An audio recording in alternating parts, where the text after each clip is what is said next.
사람이 참 변하기가 어렵다 생각됩니다. 그는 어떤 사람은 또 변하는 사람도 있고 변하지 않는 사람이 있죠. 이 변함이라고 하는 것은 뭐 인격이 변화되기도 하고 뭐 성격이 변화되기도 하고 어떤 습관이나 태도가 변화되거나 변화되지 않는 사람도 있어요.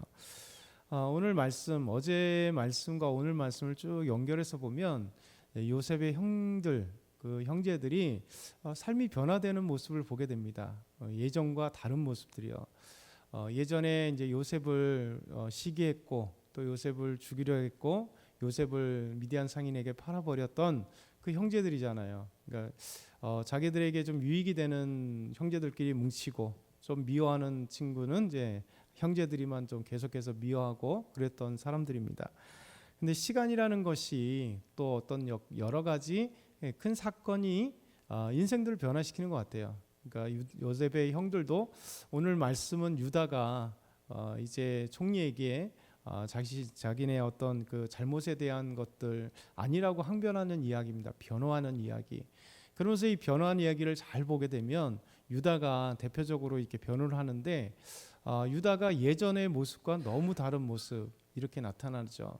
그것이 뭐냐면 어떻게 보면 이제 요셉이 30살 때 총리가 되었기 때문에 그들의 형들은 사실은 이제 중년기를 다가갑니다. 적어도 30대 중후반, 저 요셉의 바로 밑에 형은 뭐 적어도 30대 초반, 중반, 뭐 아니면 유다 정도 그 형들까지 하면 뭐 40세 전후 정도 되니까 이제 아마 중년기라고 하겠죠.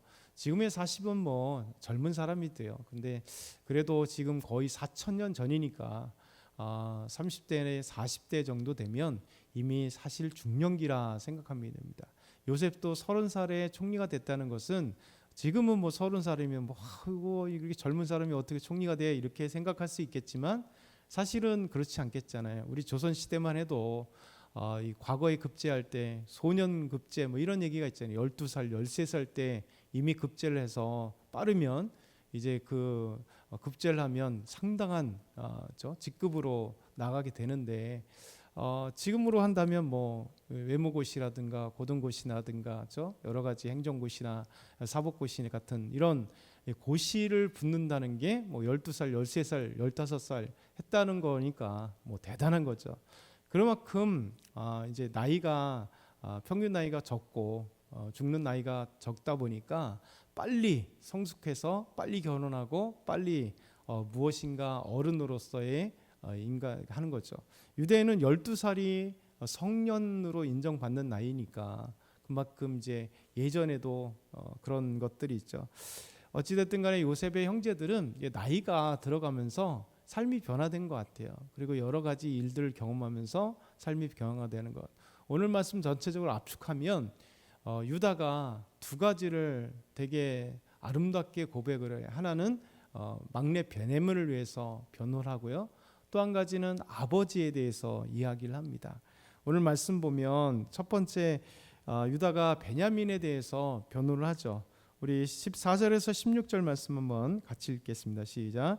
유다와 그의 형제들이 요셉의 집에 이르니 요셉이 아직 그곳에 있는지라 그의 앞에서 땅에 엎드리니 요셉이 그들에게 이르되 너희가 어찌하여 이런 일을 행하였느냐 나 같은 사람이 점을 잘 치는 줄을 너희가 알지 못하였느냐 유다가 말하되 우리가 내 주께 무슨 말을 하오리이까 무슨 설명을 하오리이까 우리가 어떻게 우리의 정직함을 나타내리이까 하나님이 종들의 죄악을 사시셨으니 우리와 이 잔이 발견된 자가 다 내 죄의 노예가 되겠나이다. 그렇죠?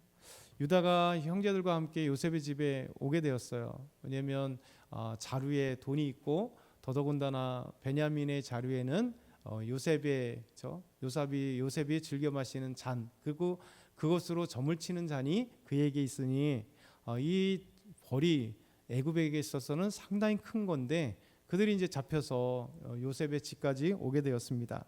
요셉이 그들을 추궁하는 거죠. 내가 점치는 걸 잘 알지 않느냐.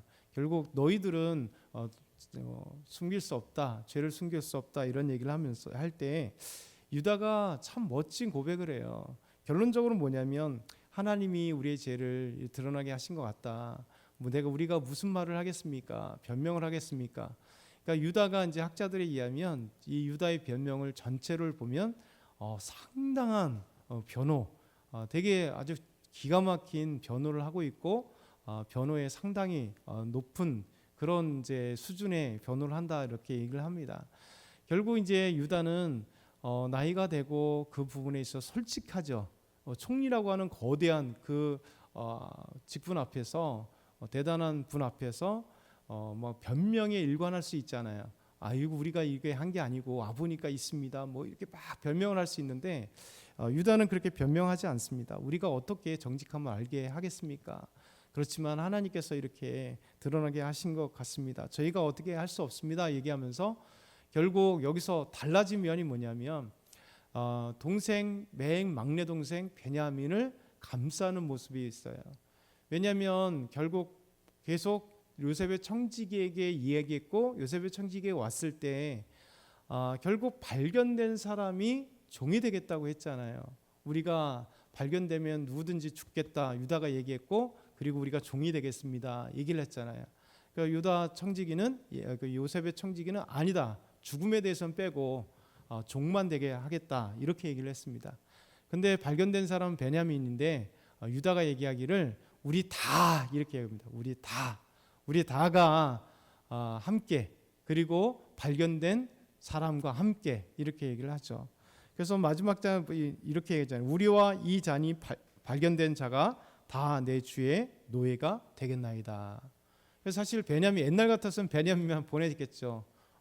정말 아버지의 사랑을 독차진 아버지가 끊임없이 이렇게 편애하고 있는 그래서 옛날 같았으면 왜 요셉만 이렇게 편애를 해? 왜 요셉만 이렇게 사랑을 해? 저 요셉 왜 이렇게 꿈을 꾸고 우리와 이렇게 기분 나빠하면서 계속해서 그를 미워했던 그 모습이었다면 아마도 계속 변하지 않는 아버지의 모습, 막내 아들 베냐민을 계속 편애하고 있는 모습. 그러니 형이 죽었으니 얼마나 더 사랑이 끔찍했겠어요.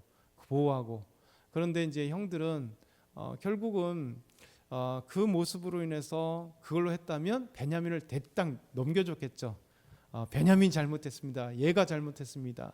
라고 한번 넘겨줬을 텐데 인생이 그렇게 여러 가지 또 나이가 들어가면서 유다와 형제들의 삶의 변화가 있는 거예요. 왜냐하면 사실 첫 번째 갔을 때 이게 볼모로 잡힌 것도 시므온이거든요. 다른 형제들을 살리기 위해서 제가 볼모로 여기 있겠습니다 라고 했던 시므온. 그리고 이제 유다는 우리가 다 함께 공동 책임을 짓겠습니다 라고 이게 삶의 변화가 되는 모습이죠. 결국 유다는 막내 동생 형제 베냐민을 위해서 변호하면서 우리가 함께 노예가 되겠습니다라는 큰 결단을 해요.